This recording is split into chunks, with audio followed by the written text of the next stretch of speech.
कई लोग अपनी जिंदगी के आखिरी पड़ाव तक पहुंचते पहुंचते यह महसूस किए बिना गुजर जाते हैं कि उन्होंने अपनी जिंदगी का एक बड़ा हिस्सा बस यही उम्मीद करते हुए बिताया कि खुशी अपने आप आ जाएगी।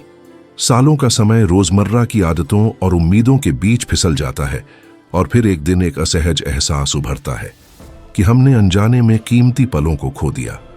जो कुछ आप अब पढ़ने वाले हैं वह आपकी उम्र या व्यक्तिगत परिस्थितियों पर निर्भर नहीं करता। यह उतना ही लागू होता है अगर आप अकेले हैं जितना कि अगर आप किसी के साथ हैं, क्योंकि यह बाहरी परिस्थितियों से कहीं गहरा है। कभी कभी शायद रात की खामोशी में जब शरीर आराम कर रहा होता है लेकिन दिमाग नहीं, कठिन सवाल सामने आ सकते हैं। आगे बढ़ने का क्या अर्थ है? हर सुबह क्यों उठें जब काम पीछे छूट गया हो, बच्चे अपने रास्ते पर निकल गए हों और आईने में जो प्रतिबिंब दिखता है वह अजनबी जैसा लगे? ये सवाल कमजोरी का संकेत नहीं है, ये उतने आम हैं जितना आप सोच भी नहीं सकते। परिपक्व उम्र में लाखों लोग रोजाना इनसे गुजरते हैं। हालांकि बहुत कम लोग स्पष्ट उत्तर पाते हैं और अक्सर बिना दिशा और उत्साह के दिन गुजर जाते हैं। फिर भी इस उम्र को देखने का एक और तरीका है। आधुनिक मनोविज्ञान और प्राचीन दार्शनिक विचारधाराएं दोनों एक मूल बात पर सहमत हैं।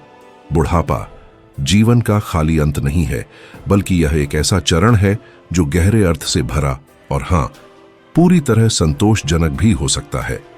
यह कोई धोखाधड़ी वाली वादा या खाली प्रेरक वाक्य नहीं है, बल्कि सिद्ध सिद्धांत हैं जिन्होंने कई लोगों को उनके रोजमर्रा के अनुभव को पूरी तरह बदलने में मदद की है। भले ही उन्होंने सोचा हो कि बदलाव के लिए अब देर हो गई है। सालों तक हमें एक गलत धारणा दी गई कि जीवन एक निरंतर चढ़ाई की तरह है और फिर केवल उतराई बचती है। इस विश्वास के तहत हर अतिरिक्त साल एक हानि की तरह लगता है, हर शारीरिक बदलाव एक हार की तरह महसूस होता है और हर सीमा असमर्थता की पुष्टि बन जाती है।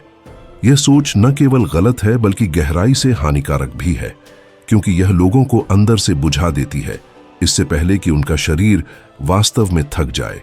बुढ़ापे पर किए गए अध्ययनों से एक खुलासा हुआ है, इस चरण में सबसे संतुष्ट लोग जरूरी नहीं कि सबसे स्वस्थ, सबसे अमीर या सबसे साथ वाले हों। वे हैं जिन्होंने ऐसा अर्थ खोजा है जो बाहरी परिस्थितियों पर निर्भर नहीं करता। वे लोग जिन्होंने समझा कि जीवन का मूल्य उनके उत्पाद या उपलब्धियों से नहीं, बल्कि उनके अस्तित्व की व्याख्या और हर दिन को देने वाले अर्थ से मापा जाता है। आपने दशकों का बदलाव, संकट, उपलब्धियां और हानियां देखी हैं। आपने दुनिया के बदलते स्वरूप को देखा, कठिन पलों को पार किया और ऐसी अनुभवों की संपत्ति जमा की जो किताबों से नहीं मिलती। इस दृष्टिकोण का मूल्य अत्यधिक है, भले ही समाज इसे शायद ही कभी पहचाने। इस उम्र में सच्ची ताकत आपके पास मौजूद चीजों या आपके आसपास के लोगों से नहीं आती, बल्कि इस बात से आती है कि आप अपनी कहानी और अभी जी रहे वर्तमान को कैसे देखने का चयन करते हैं। इसे गहराई से समझने के लिए कुछ मूलभूत सिद्धांतों को समझना जरूरी है जो परिपक्व जीवन में अर्थ बनाए रखते हैं। ये अदृश्य स्तंभों की तरह काम करते हैं। अगर एक ढीला हो जाता है तो सब प्रभावित होता है, लेकिन जब ये संरेखित होते हैं तो बदलाव गहरा होता है। मैंने लोगों को देखा है जिन्होंने पूरी प्रेरणा खो दी थी, केवल इन विचारों को अपनी रोजमर्रा की जिंदगी में अपनाकर फिर से ऊर्जा, रुचि और उद्देश्य पाया। इन सिद्धांतों में पहला है आंतरिक उद्देश्य। जीवन के अधिकांश हिस्से में उद्देश्य अक्सर बाहरी कारकों से निर्धारित होता है, पढ़ाई, काम, बच्चों की परवरिश, जिम्मेदारियों को निभाना। लेकिन एक समय आता है जब ये संदर्भ गायब हो जाते हैं और तभी कई लोग एक खालीपन महसूस करते हैं। कम ही लोग जानते हैं कि यह खालीपन अंत नहीं है, बल्कि अधिक प्रामाणिक उद्देश्य खोजने का निमंत्रण है। एक ऐसा उद्देश्य जो बाध्यताओं पर नहीं बल्कि सचेत चयन पर आधारित है। जीवन में एक समय आता है जब पहले जो संरचनाएं दिशा देती थीं, वे गायब हो जाती हैं। काम पीछे छूट जाता है, बच्चे अब आप पर निर्भर नहीं रहते और कभी कभी वह व्यक्ति जो आपका मार्ग साझा करता था अब मौजूद नहीं होता। अचानक एक आंतरिक खामोशी उभरती है जो परेशान कर सकती है, न कि इसलिए कि आप में कुछ गलत है, बल्कि इसलिए कि किसी ने हमें इस चरण का सामना करना नहीं सिखाया। कम ही लोग बताते हैं कि सबसे ठोस उद्देश्य उस चीज से आता है जो हमारे अंदर से जन्म लेती है। न कि जो हम दूसरों के लिए करते हैं। जीवन के अर्थ पर किए गए अध्ययनों ने स्पष्ट किया है, जब कोई केवल बाहरी कारकों पर अपने जीवन का आधार रखता है, तो जब ये कारक बदलते या गायब होते हैं तो खालीपन अनिवार्य रूप से प्रकट होता है। इसके विपरीत जो लोग अपने उद्देश्य को अपने मूल्यों, विश्वासों और वास्तविक इच्छाओं से बनाते हैं, वे एक भावनात्मक ताकत विकसित करते हैं जिसे तोड़ना मुश्किल होता है। वे भूमिकाएं, दिनचर्या या निश्चितताएं खो सकते हैं, लेकिन अपनी आत्मा और आंतरिक दिशा को बरकरार रखते हैं। इस आंतरिक उद्देश्य को खोजने की प्रक्रिया जटिल नहीं है, हालांकि इसके लिए अपने आप के प्रति ईमानदारी आवश्यक है। इसका मतलब है कि आप सीधे और बिना फिल्टर के अपने आप से सवाल करें। यदि आप जानते हो कि आपके पास कुछ वर्ष स्पष्टता और अपेक्षाकृत स्वास्थ्य के साथ बचे हैं, तो आप उन्हें किस में निवेश करेंगे? इसका उद्देश्य यह नहीं कि दूसरों को क्या सुनना पसंद होगा, बल्कि यह कि आज इस चरण में वास्तव में क्या आपको रुचि, जिज्ञासा या उत्साह जगाता है। कुछ लोग कुछ नया सीखने की इच्छा महसूस करते हैं, कुछ यात्रा करना चाहते हैं, रिश्तों को सुधारना चाहते हैं, अनुभव साझा करना चाहते हैं या एक सरल लेकिन महत्वपूर्ण छाप छोड़ना चाहते हैं। कोई सही या गलत उत्तर नहीं है, केवल यह महत्वपूर्ण है कि उत्तर आपके लिए सत्य हो। वहीं इस ईमानदारी में वास्तविक उद्देश्य का बीज उगता है। यह उद्देश्य भव्य या शानदार होने की जरूरत नहीं है, असाधारण कार्य करने या सार्वजनिक मान्यता पाने की आवश्यकता नहीं है। इसे सरल कार्यों में व्यक्त किया जा सकता है। किसी हरित स्थान की देखभाल करना, अपनी कहानियां साझा करना, दूसरों के साथ शांतिपूर्ण समय बिताना या उन रुचियों को अपनाना जो हमेशा टाले गए थे। मुख्य बात इसकी महानता नहीं, बल्कि प्रामाणिकता है। हर सुबह कम से कम एक कारण होना चाहिए, चाहे छोटा ही क्यों ना हो, जो आपको उद्देश्यपूर्ण उठने के लिए प्रेरित करे। इसके अलावा यह उद्देश्य स्थिर नहीं है। यह समय के साथ बदल सकता है, नई परिस्थितियों के अनुसार ढल सकता है और आपके साथ बढ़ सकता है। यह एक कठोर परिभाषा नहीं, बल्कि एक जीवंत प्रक्रिया है जो आपके विकास के साथ विकसित होती है, ताकि वह उद्देश्य केवल एक विचार न रह जाए। इसे ठोस क्रियाओं में बदलना जरूरी है। यहीं पर दैनिक रिवाज, रिचुअल आते हैं। छोटे छोटे कार्य जो लगातार दोहराए जाते हैं, आपके रोजमर्रा के जीवन को उस चीज से जोड़ते हैं जो आपके लिए अर्थपूर्ण है। कुछ मिनट किसी महत्वपूर्ण गतिविधि को देने, यादें लिखने, किसी जीवित चीज की देखभाल करने या किसी कौशल का अभ्यास करने से उद्देश्य आपकी रोजमर्रा की जिंदगी का वास्तविक हिस्सा बन जाता है। जब उद्देश्य आदतों के माध्यम से प्रकट होता है, तो यह क्षणिक प्रेरणा नहीं रह जाता, बल्कि एक आंतरिक संरचना बन जाता है। यह आपको स्थिरता देता है जब सब कुछ अस्थिर लगता है, और पहचान लौटाता है जब पुराने रोल अब यह तय नहीं करते कि आप कौन हैं। इस तरह जीना एक गहरा बदलाव लाता है। बाहरी परिस्थितियों का आपके कल्याण पर नियंत्रण कम हो जाता है। अकेलापन खालीपन की तरह महसूस नहीं होता। शारीरिक सीमाएं पूरी जगह नहीं घेरती और संसाधनों की कमी भी अर्थपूर्ण जीवन को गरीब नहीं बनाती। प्राचीन दार्शनिक विद्यालय इसे कहते थे, अपनी प्रकृति के अनुसार जीना। इसका मतलब दुनिया से अलग होना नहीं था, बल्कि उस चीज से कार्य करना था जो आप वास्तव में हैं, सामाजिक अपेक्षाओं और लेबल्स से परे। जो इस संरेखण को प्राप्त करता है, वह आंतरिक स्वतंत्रता तक पहुंचता है, जो किसी बाहरी चीज पर निर्भर नहीं होती। हालांकि उद्देश्य महत्वपूर्ण है, लेकिन अकेले पर्याप्त नहीं है। एक और मुख्य तत्व है जो इस सब को बनाए रखता है। हर दिन आप अपने आप के साथ कैसे व्यवहार करते हैं। कई लोग, खासकर परिपक्व उम्र में, जो अब नहीं कर सकते, उसके लिए खुद को कठोरता से आंकते हैं, और यह लगातार आलोचना किसी भी कल्याण की संभावना को कम कर देती है। इसलिए अगला कदम और भी गहरा है। खुद के प्रति करुणा को शांति भरे जीवन की आधारशिला समझना एक मौन आदत है जिसे बहुत लोग रोज दोहराते हैं बिना सवाल किए। आईने के सामने किसी पूर्ण व्यक्ति को पहचानने के बजाय ध्यान लगभग पूरी तरह बदलावों पर जाता है। समय के निशान, शरीर का परिवर्तन, वह जो पहले जैसा जवाब नहीं देता। इस छवि के साथ अक्सर कठोर और तिरस्कारपूर्ण आंतरिक संवाद जुड़ जाता है। एक आवाज जो कहती है कि सबसे अच्छा समय गुजर गया, व्यक्तिगत मूल्य घट गया और आपकी उपस्थिति अब आवश्यक नहीं। यह जानना जरूरी है, वह आवाज आपकी असली पहचान नहीं है। यह एक सीखी हुई सांस्कृतिक प्रतिध्वनि है, एक सामूहिक कथा जो लोगों को उनके प्रदर्शन और रूप से मापती है, और उम्र बढ़ने पर इसका महत्व घट जाता है। यह समाज का परिणाम है जो युवा अवस्था की महिमा करता है और समय के साथ आने वाली गहराई को भूल जाता है। लेकिन यह आपकी असली आवाज नहीं है। आपकी सच्ची आवाज अलग होगी।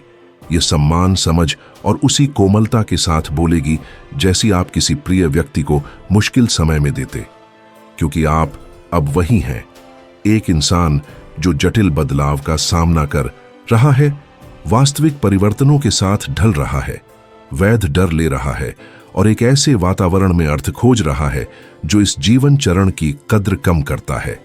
अपने आप के साथ करुणा से पेश आना हार मानने या आत्मत्याग को सही ठहराने का मतलब नहीं है। यह आत्मसंतुष्टि भी नहीं है। यह आपकी पूरी मानवता को स्वीकार करना है, सीमाओं और ताकतों के साथ, और अपने आप पर हमला करने के बजाय खुद की देखभाल करने का निर्णय लेना है।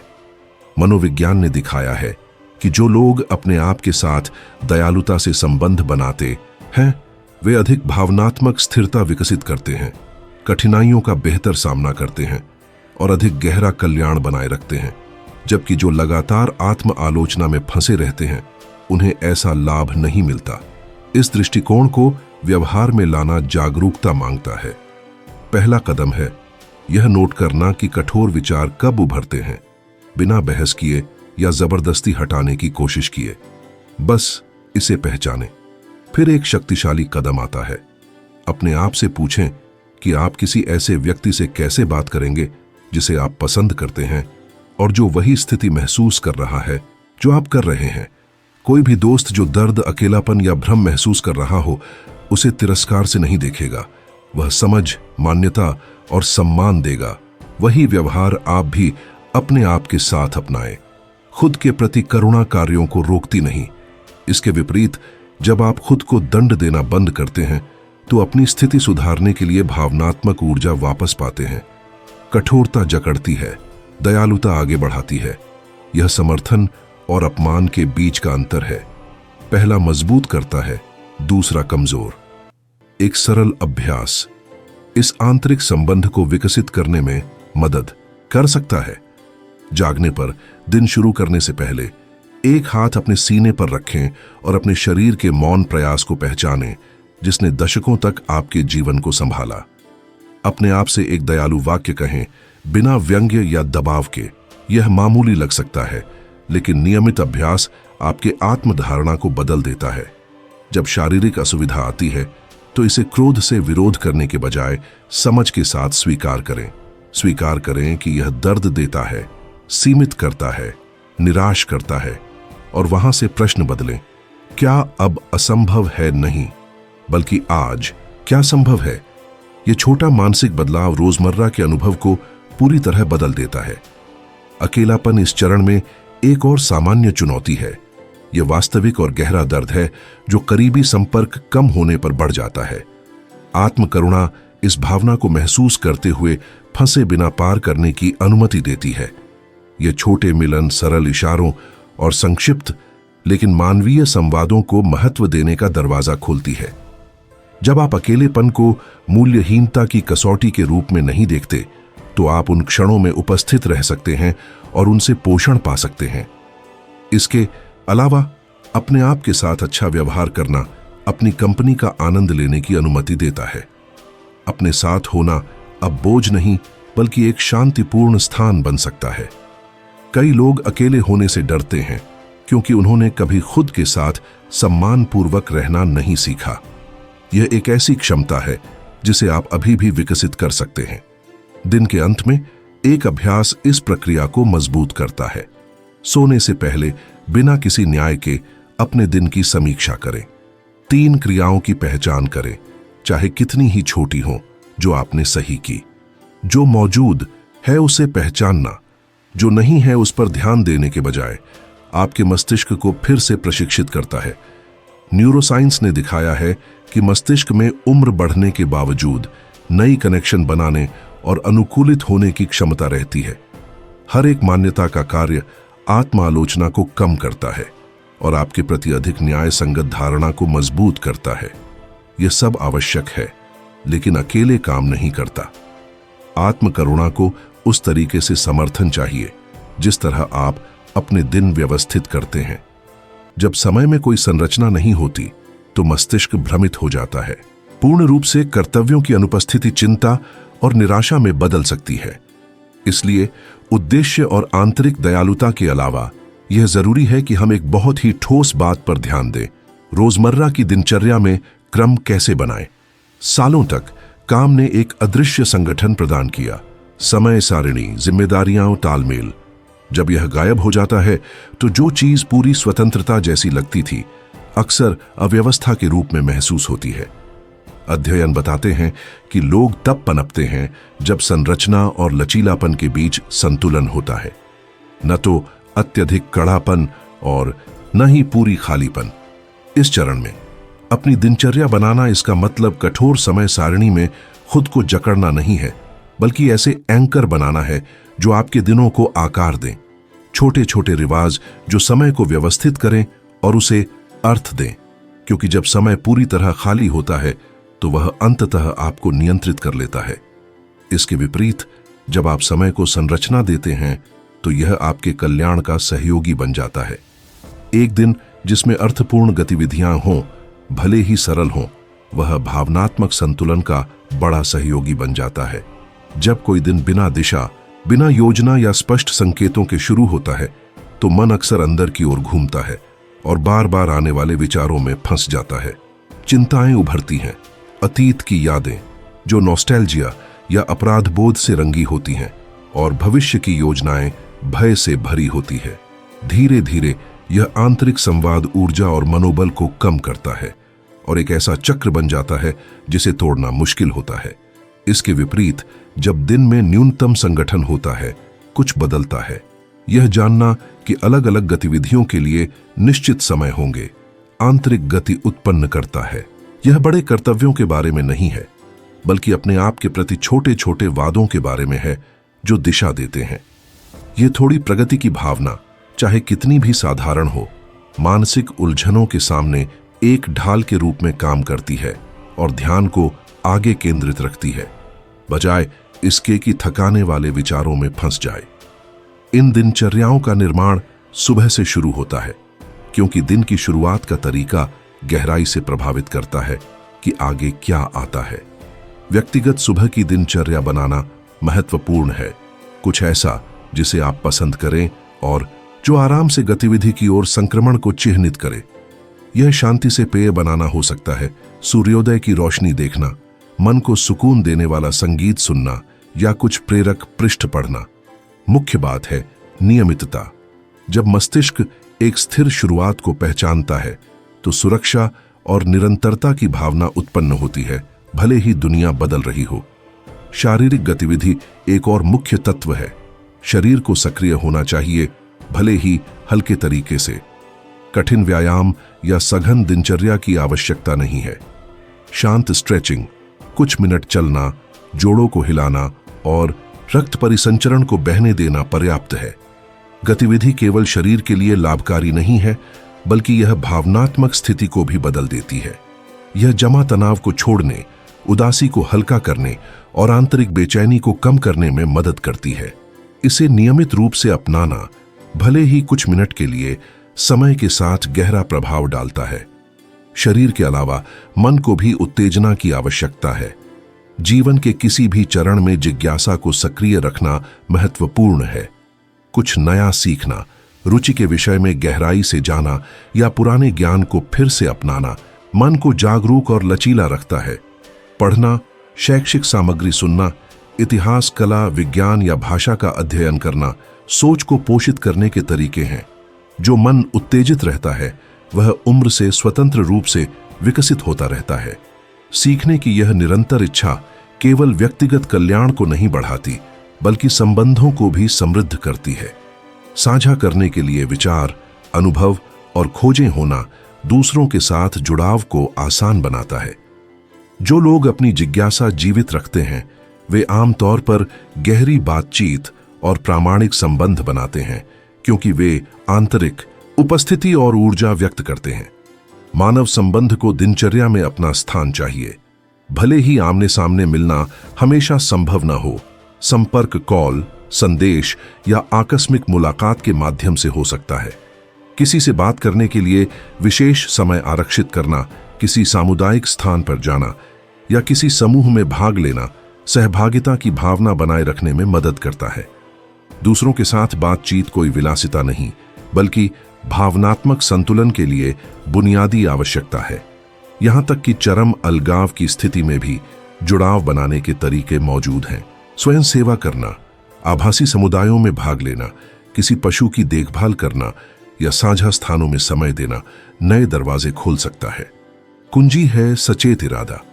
जुड़ाव अपने आप नहीं आता, इसे कदम दर कदम बनाया जाता है। एक और आवश्यक स्तंभ योगदान है।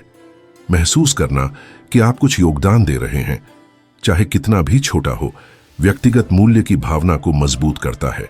किसी करीबी की मदद करना, ज्ञान साझा करना, साझा वातावरण की देखभाल करना या हाथ से कुछ बनाना देने के सरल तरीके हैं। कार्य की महत्ता नहीं, बल्कि यह अनुभव महत्वपूर्ण है कि आपकी उपस्थिति का असर है। जब यह योगदान साप्ताहिक दिनचर्या में शामिल हो जाता है तो गहरा बदलाव होता है। आत्मसम्मान मजबूत होता है, उद्देश्य ठोस बनता है और जीवन निष्क्रिय नहीं लगता। इसके साथ ही एक समान रूप से महत्वपूर्ण तत्व आता है, सचेत विश्राम और आनंद। विश्राम का मतलब खाली बैठना या बोर होना नहीं है।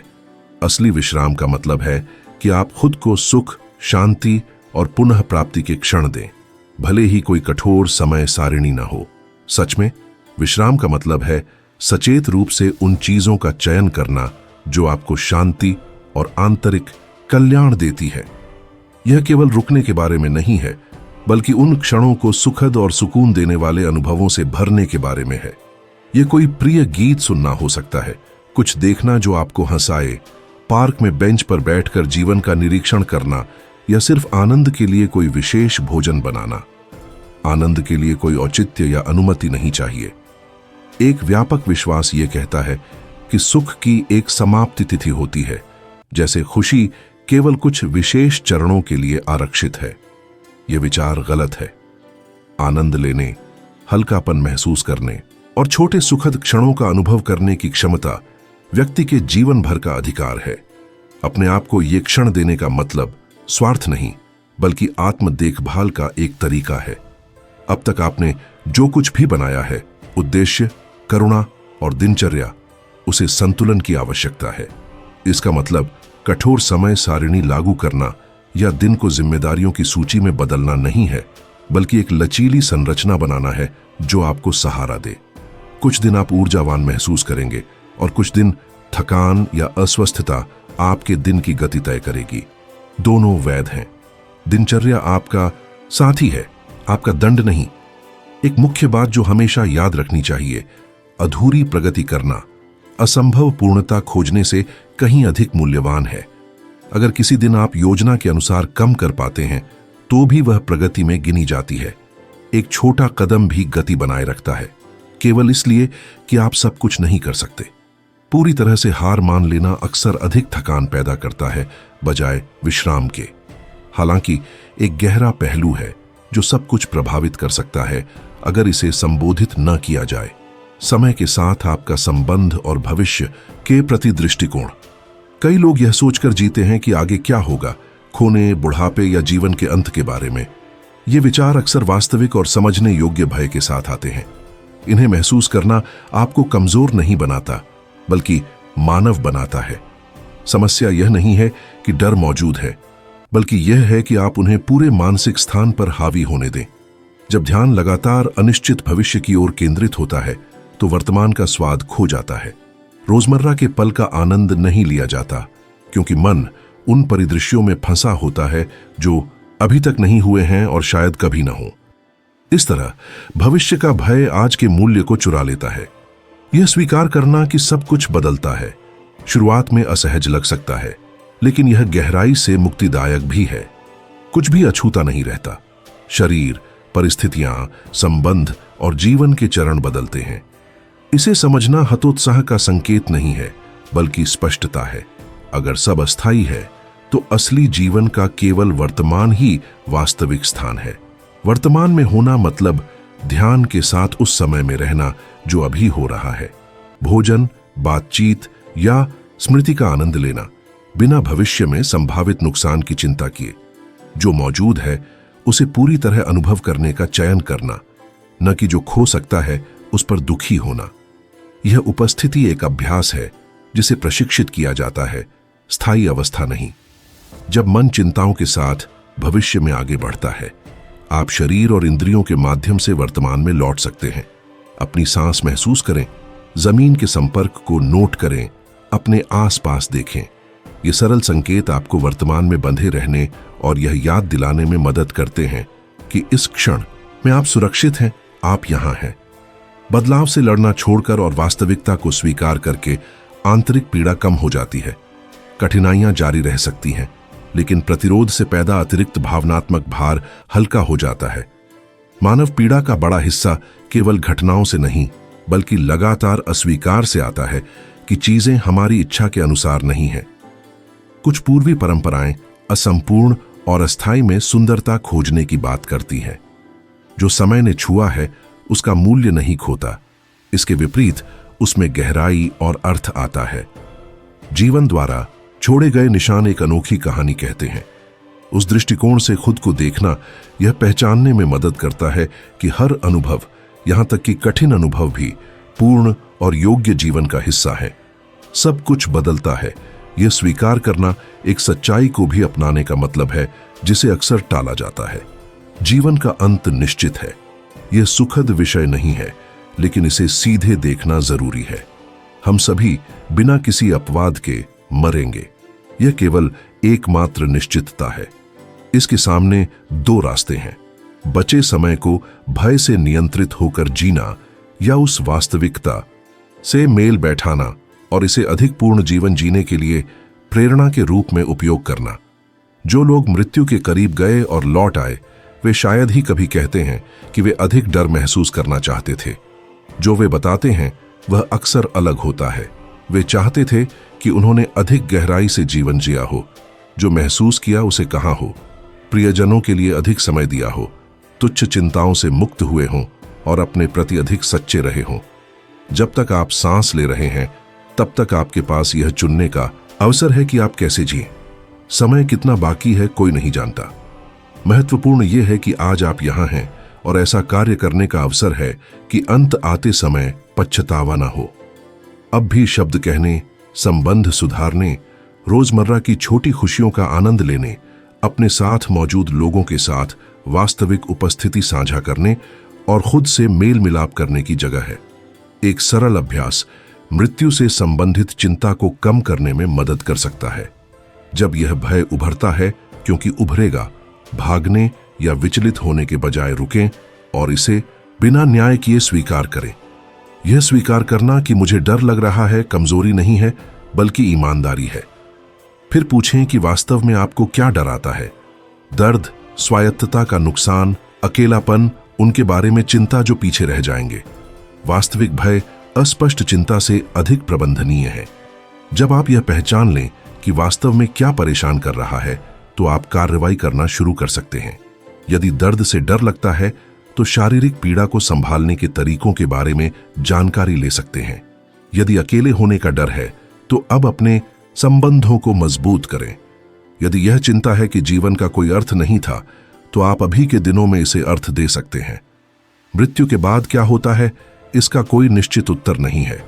आप अपने विश्वासों, व्यक्तिगत दर्शन या बस यह स्वीकार कर सकते हैं कि कुछ चीजें नियंत्रित नहीं की जा सकती, लेकिन आपके हाथ में है कि आप अब कैसे जीते हैं। एक प्राचीन शिक्षा इसे सरलता से सारांशित करती है। किसी भी गहरी जागरूकता से पहले और बाद जीवन रोजमर्रा के कार्य करना ही है। फर्क इस बात में नहीं कि आप क्या करते हैं, बल्कि कैसे करते हैं। आप अपने दिन को प्रतिरोध और भय के साथ या ध्यान और स्वीकार्यता के साथ जी सकते हैं। क्रियाएं वही हैं, लेकिन अनुभव पूरी तरह बदल जाता है। इसलिए अपनी रोजमर्रा की गतिविधियों को पूर्ण उपस्थिति के साथ जीने का प्रयास करें। जब बर्तन धोए, पानी और हाथों की गति महसूस करें। नहाते समय पानी के शरीर के संपर्क को महसूस करें। चलते समय हर कदम नोट करें। जब किसी से बातचीत करें, सच में सुने। मानसिक रूप से आगे न बढ़ें और अपनी चिंताओं में फंसे न रहें। वर्तमान में होना भविष्य की चिंता कम करने के सबसे प्रभावी तरीकों में से एक है, क्योंकि ध्यान में केवल यही क्षण होता है और यह क्षण लगभग हमेशा प्रबंधनीय होता है। एक अंतिम सिद्धांत है जो उपरोक्त सभी को जोड़ता है और बुढ़ापे के अनुभव को गहराई से बदलने की शक्ति रखता है, भले ही अन्य चीजें विफल हों। वह सिद्धांत है कृतज्ञता। वर्षों तक विभिन्न जीवन चरणों में लोगों का अध्ययन करने के बाद यह स्पष्ट हो जाता है कि किसी के बुढ़ापे पर सबसे अधिक प्रभाव डालने वाली चीज उसकी स्वास्थ्य, धन या सफलता नहीं है, बल्कि वह यह है कि उसने ईमानदारी से उस चीज के लिए आभार व्यक्त किया जो उसके पास थी और जो अब भी है। कृतज्ञता केवल तब नहीं उभरती जब सब कुछ सही चलता है। वह संस्करण आसान और सतही होता है। असली कृतज्ञता जो बदल देती है, सचेत रूप से विकसित की जाती है, भले ही कठिनाई में ही क्यों ना हो। हमारा मस्तिष्क जीवित रहने के तंत्र के रूप में नकारात्मक पर ध्यान केंद्रित करने के लिए बना है, जिससे यदि इसे संतुलित न किया जाए तो ध्यान केवल उस पर रह जाता है जो कमी, दर्द या खो गया है। हालांकि मस्तिष्क को पुनः प्रशिक्षित किया जा सकता है और इसे यह नोट करने के लिए प्रशिक्षित किया जा सकता है कि क्या काम कर रहा है, क्या सहारा दे रहा है और क्या साथ है। कृतज्ञता का अभ्यास करना, इसका मतलब समस्याओं को नकारना या सब कुछ पूर्ण होने का दिखावा करना नहीं है। इसका मतलब है दृष्टि का विस्तार करना और यह पहचानना कि कठिनाइयों के साथ भी हमेशा कुछ मूल्यवान मौजूद है। सांस लेना, दिल की धड़कन महसूस करना, छत, कपड़े, भोजन, किसी आवाज या संदेश तक पहुंच, किसी की परवाह या यहां तक कि एक पेड़ या पंछी का गीत। ये छोटे छोटे विवरण हैं, लेकिन इसमें एक बड़ा रहस्य है। सुख की अनुभूति असाधारण उपलब्धियों से नहीं, बल्कि सच्चाई से सरल क्षणों की सराहना करने से पैदा होती है, जो पुष्टि करते हैं कि आप अभी भी जीवित हैं। जब यह दृष्टिकोण आदत बन जाता है तो जीवन की धारणा गहराई से बदल जाती है। विभिन्न अध्ययनों ने दिखाया है कि जो लोग लगातार कृतज्ञता का अभ्यास करते हैं, उन्हें कम चिंता होती है, वे बेहतर सोते हैं, अपने संबंधों को मजबूत करते हैं और अधिक स्थिर कल्याण का अनुभव करते हैं। यह इसलिए नहीं कि उनकी समस्याएं गायब हो जाती हैं, बल्कि इसलिए कि वास्तविकता के साथ उनका संबंध अधिक संतुलित और मानवीय हो जाता है। कुछ लोगों की जिंदगी आसान नहीं होती, बल्कि उन्होंने अपनी ध्यान शक्ति को उन चीजों की ओर मोड़ना सीख लिया है जो सच में काम करती हैं और सहारा देती हैं। अंतर केवल इस बात में है कि वे अपनी दृष्टि कहां रखते हैं। इस विचार को व्यावहारिक रूप में अपनाने के लिए बड़े प्रयास या जटिल विधियों की आवश्यकता नहीं है। सबसे सुलभ और प्रभावी उपकरणों में से एक है दैनिक रूप से कृतज्ञता का अभ्यास करना, इसे अपनी वास्तविकता के अनुसार अनुकूलित करना। आपको विशेष नोटबुक या लंबे विचारों की जरूरत नहीं। आप इसे मानसिक रूप से या किसी भी साधारण कागज पर कर सकते हैं, जिस तरीके से आपको सुविधाजनक लगे। हर रात सोने से पहले कुछ मिनट निकालकर उस दिन की 3 ठोस चीजों को पहचानें जिनके लिए आप आभारी महसूस कर सकते हैं। यह महत्वपूर्ण है कि आप हमेशा वही चीजें दोहराएं नहीं।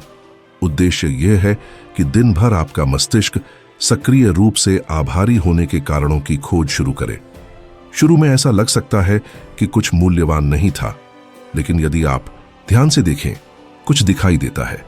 एक सौम्य इशारा, बिना दर्द का क्षण, खिड़की से आती रोशनी, सुखद याद या बस यह तथ्य कि आपने एक और दिन जीवित बिताया। जब आप इस अभ्यास को कुछ हफ्तों तक बनाए रखते हैं तो गहरा परिवर्तन होता है। आपका मस्तिष्क लगभग बिना नोट किए दिन के दौरान छोटे सकारात्मक विवरणों को पहचानना शुरू कर देता है।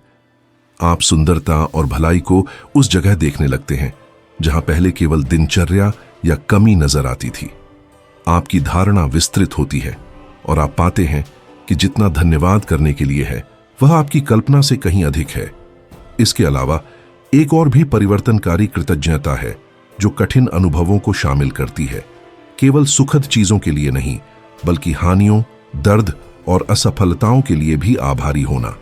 इसका मतलब यह नहीं कि आप दुख का जश्न मनाएं, बल्कि यह मान्यता देना कि इससे आपको क्या मिला। कठिनाइयां अक्सर सीख, शक्ति और अंदरूनी गहराई लाती हैं जो अन्यथा नहीं आती। शारीरिक दर्द यह याद दिला सकता है कि आपके शरीर ने आपको कितनी चीजें जीने दी। कोई हानि यह याद दिला सकती है कि आप गहराई से प्यार करने में सक्षम थे। अकेलापन आपको खुद को बेहतर जानने और एक आंतरिक शक्ति विकसित करने में मदद कर सकता है जिसकी आपको जानकारी नहीं थी। इसका मतलब कठिन अनुभवों की कठोरता को नकारना नहीं है, बल्कि उनके छिपे अर्थ को ढूंढना है। जब मानव किसी अनुभव में अर्थ खोज लेता है तो वह लगभग किसी भी कठिनाई को सह सकता है। अर्थ की अनुपस्थिति ही पीड़ा को असहनीय बनाती है। जब आप कह सकते हैं, यह कठिन था लेकिन इसने मुझे बदल दिया, तो दर्द केवल विनाशकारी नहीं रह जाता, बल्कि यह विकास का स्रोत बन जाता है। एक और मूल्यवान आयाम समय के साथ है अपनी खुद की कहानी के प्रति कृतज्ञता। पीछे मुड़कर बिना रंजिश के अधिक सौम्य दृष्टि से देखना और यह पहचानना कि आपका जीवन गलतियों, सफलता, खुशियों और गिरावट के साथ मूल्यवान था। इसका मतलब अतीत में फंसना नहीं है, बल्कि उसके साथ मेल मिलाप करना है। शांत क्षण में अपने जीवन के विभिन्न चरणों को देखें और प्रत्येक में आभार के कारण खोजें। जिन लोगों ने आपका समर्थन किया, साहसिक निर्णय, सरल क्षण जो अब आपको मूल्यवान लगते हैं, वे क्षण जो उस समय सामान्य लगते थे। जब आप ईमानदारी से यह अभ्यास करते हैं तो कुछ आंतरिक रूप से व्यवस्थित हो जाता है। असफल होने या पर्याप्त न होने की भावना कम हो जाती है। आप देखना शुरू करते हैं कि आपका जीवन अधूरा था, हाँ, लेकिन यह भी प्रामाणिक, मानवीय और उन क्षणों से भरा था जो मूल्यवान थे। इसे पहचानना ही उपचार है। और एक अंतिम बात जो अनदेखी नहीं करनी चाहिए, जब आप वास्तविक कृतज्ञता महसूस करते हैं तो इसे व्यक्त करें। इसे जोर से कहें, लिखें, साझा करें। यह मत माने कि दूसरे पहले से जानते हैं, या यह सोचें कि और कोई मौका आएगा, अभी करें। और यदि वे लोग अब नहीं हैं, तो भी आप अन्य तरीकों से आभार व्यक्त कर सकते हैं। उन्हें पत्र लिखें, ध्यानपूर्वक याद करें, उनकी स्मृति का सम्मान करें। व्यक्त की गई कृतज्ञता न केवल जीवन के प्रति आपकी दृष्टि बदलती है, बल्कि आपकी आंतरिक शांति को भी गहरा करती है। अपनी कहानियां उन लोगों के साथ साझा करें जो सुनना चाहते हैं।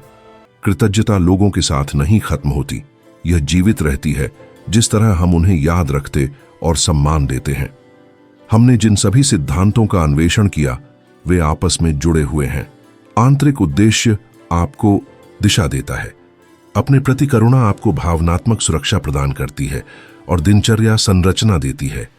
क्षमा अतीत से मुक्ति देती है, अनित्य को स्वीकारना आपको वर्तमान में जोड़ता है, और कृतज्ञता वह धागा है जो बाकी सबको रंग और अर्थ देती है। जब आप हर सिद्धांत को कृतज्ञता के साथ लागू करते हैं, तो सबसे छोटे कार्यों में भी अर्थ उत्पन्न होता है। अपनी लचीलापन की सराहना करके करुणा गहरी होती है। दिनचर्या को करने की क्षमता के लिए आभार व्यक्त करके यह पवित्र रिवाज बन जाती है, और स्वतंत्रता के लिए आभार व्यक्त करके क्षमा पूरी होती है। कृतज्ञता वर्तमान को कीमती बनाती है और रणनीतियों के संग्रह को जीवन जीने का तरीका बना देती है, जिससे बुढ़ापा संतोष और आंतरिक शांति का चरण बन जाता है, कठिनाइयों के बावजूद। अब मैं चाहता हूं कि हम एक छोटा अभ्यास साथ में करें। जब आप इसे पढ़ रहे हों तो उस एक चीज की पहचान करें जिसके लिए आप इस क्षण सचमुच आभारी महसूस करते हैं। यह बड़ा हो या छोटा, कोई फर्क नहीं पड़ता, बस एक चुनें। उसे देखें, महसूस करें और नोट करें कि आपका सीना कैसे नरम होता है। यह भावना गहरे परिवर्तन का बीज है। इसे रोजाना विकसित करने से यह आपके जीवन को पूरी तरह बदल सकती है। हमने 6 मूल सिद्धांतों की समीक्षा की है जो बुढ़ापे को जीने के तरीके को बदल सकते हैं, लेकिन केवल बौद्धिक रूप से समझना पर्याप्त नहीं है। इसके लिए कार्रवाई, अभ्यास और प्रतिबद्धता की आवश्यकता है। इन्हें अपनी दैनिक जिंदगी में शामिल करने के लिए सब कुछ एक साथ बदलने की कोशिश न करें। अधिकांश लोग उत्साहित हो जाते हैं, सब कुछ तुरंत बदलने की कोशिश करते हैं, बोझिल हो जाते हैं और छोड़ देते हैं। असली बदलाव धीरे धीरे, लगातार और अपने प्रति कोमलता के साथ आता है। जब यह पूर्ण नहीं होता, उस सिद्धांत से शुरू करें जो इस समय आपके साथ सबसे अधिक गूंजता है। अगर आप मन में रंज रखते हैं तो क्षमा से शुरू करें। अगर आपको दिशा की कमी है तो अपने उद्देश्य से शुरू करें। अगर आप अपने प्रति बहुत कठोर हैं तो करुणा पर काम करें। अगर आपके दिन अव्यवस्थित हैं तो दिनचर्या बनाएं। अगर आप भविष्य से डरते हैं तो वर्तमान में रहने का अभ्यास करें। अगर आपका दृष्टिकोण नकारात्मक है तो कृतज्ञता विकसित करें। एक चुनें और पूरे 1 महीने तक लगातार उसका अभ्यास करें। यह समय पर्याप्त है कि यह वास्तविक आदत बन जाए, आपका मस्तिष्क नई कनेक्शन बनाए और आप परिणाम देखना शुरू करें। उस महीने के दौरान चुने हुए सिद्धांत से संबंधित एक ठोस अभ्यास अपनाएं। कृतज्ञता, हर रात डायरी लिखें। करुणा, हाथ अपने दिल पर रखें और अपने आप से प्रेम पूर्वक बात करें। वर्तमान में मौजूदगी, पूरी तरह अब में 5 मिनट सांस लें। क्षमा, मुक्ति पत्र लिखें। उद्देश्य, अर्थपूर्ण गतिविधियों के लिए समय निकालें। इसे हर दिन करें बिना किसी बहाने के। बड़े बदलाव छोटे, लगातार किए गए कार्यों से आते हैं। एक पेड़ एक दिन में नहीं बढ़ता, यह धीरे धीरे बढ़ता है। आप वह पेड़ हैं और यह सिद्धांत वह पानी और रोशनी है जिसकी आपको आवश्यकता है। उस महीने के अंत में देखें कि आप कैसा महसूस कर रहे हैं। अगर आप बदलाव महसूस करते हैं तो जारी रखें और दूसरा सिद्धांत जोड़ें। अगर नहीं तो देखें कि क्या आपने वास्तव में इसे लगातार अभ्यास किया और फिर से प्रतिबद्ध हों। महीने दर महीने, कदम दर कदम आप इन सभी सिद्धांतों को अपने जीवन में शामिल करेंगे। जब आप यह कर लेंगे तो आपका बुढ़ापा अलग अनुभव होगा, न कि बेहतर परिस्थितियों के कारण, बल्कि इसलिए कि आप खुद अलग होंगे। ये सिद्धांत पीड़ा को समाप्त नहीं करते, लेकिन आपको इसे संभालने, अर्थ खोजने और कठिनाइयों में भी शांति के क्षण जीने के उपकरण देते हैं। लगातार अभ्यास से आप आंतरिक शक्ति विकसित करेंगे जो बाहरी परिस्थितियों से स्वतंत्र होगी। अपने आप और अपने जीवन के साथ अच्छा महसूस करने की क्षमता, भले ही यह पूर्ण ना हो, यह उस चरण में सबसे मूल्यवान चीज है जिसे आप विकसित कर सकते हैं। यथार्थवादी होना महत्वपूर्ण है। अगर आप गंभीर, अवसाद, आत्महत्या विचार या तीव्र शारीरिक दर्द से गुजर रहे हैं तो ये सिद्धांत मदद कर सकते हैं, लेकिन पेशेवर ध्यान का विकल्प नहीं है। चिकित्सा या मनोवैज्ञानिक सहायता लेना कमजोरी नहीं, बल्कि बुद्धिमानी है। ये सिद्धांत गंभीर परिस्थितियों में पूरक हैं, विकल्प नहीं। जो लोग मध्य स्थिति में हैं, न पूरी तरह ठीक और न गहरे संकट में, उनके लिए इन सिद्धांतों को लागू करना बड़ा अंतर ला सकता है। ये आपको कल्याण की ओर झुका सकते हैं, क्रॉनिक पीड़ा की बजाय जीवन की पूर्णता की ओर। आप अकेले नहीं हैं। लाखों बुजुर्ग इसी तरह की चुनौतियों का सामना करते हैं और उत्तर खोजते हैं। जब आप शांति और अर्थ की अपनी राह खोजते हैं तो आप दूसरों के लिए भी इसे आसान बनाते हैं। आपका परिवर्तन आपके आसपास प्रेरणा देता है और इस तरह धीरे धीरे हम दुनिया को बदलते हैं, हर व्यक्ति के मौन और गहरे परिवर्तन के माध्यम से। यहां मेरा आपका लिए चुनौती है, दिन समाप्त होने से पहले एक सिद्धांत चुनें और कल के लिए एक ठोस क्रिया तय करें जिसे आप करेंगे। इसे टालें नहीं, इसे करें, अगले दिन दोहराएं और तब तक जारी रखें जब तक यह आपके जीवन का हिस्सा न बन जाए। इसके बाद एक और अभ्यास जोड़ें। दिन प्रतिदिन आप ऐसा जीवन बनाएंगे जो जीने योग्य हो, चाहे आपके पास कितना समय भी बचे। अंत में आपको यह नहीं पछताना चाहिए कि आपने कोशिश की और असफल रहे, बल्कि यह पछतावा होगा कि आपने डर के कारण कोशिश नहीं की। अपने अंतिम वर्षों को अर्थ और शांति के साथ जीने का अवसर डर से मत छीनने दें। आज आपके पास अलग रास्ता चुनने का अवसर है। अपने सुनहरे वर्षों को इस तरह जीने का तरीका जो आपके अतीत का सम्मान करे और अभी भी संभव चीजों के लिए जगह खोले।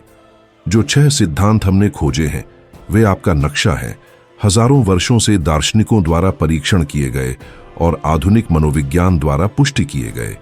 आप इन्हें अपने कीमती बचे हुए वर्षों के अनुभव को बदलने के लिए उपयोग कर सकते हैं। अगर यह संदेश आपको छू गया है तो इसे उन लोगों के साथ साझा करें जिन्हें इसकी आवश्यकता हो सकती है। सदस्यता लें और सूचनाएं सक्रिय करें ताकि हम साथ में सीखते रहें।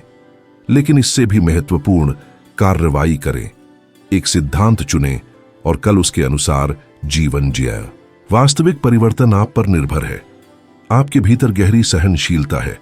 इसका उपयोग केवल सहने के लिए नहीं, बल्कि पूर्णता के साथ जीने के लिए करें। हर सुबह नए अवसर के साथ आती है। सचेत, उद्देश्यपूर्ण, आभारी और शांतिपूर्ण जीवन चुनने का।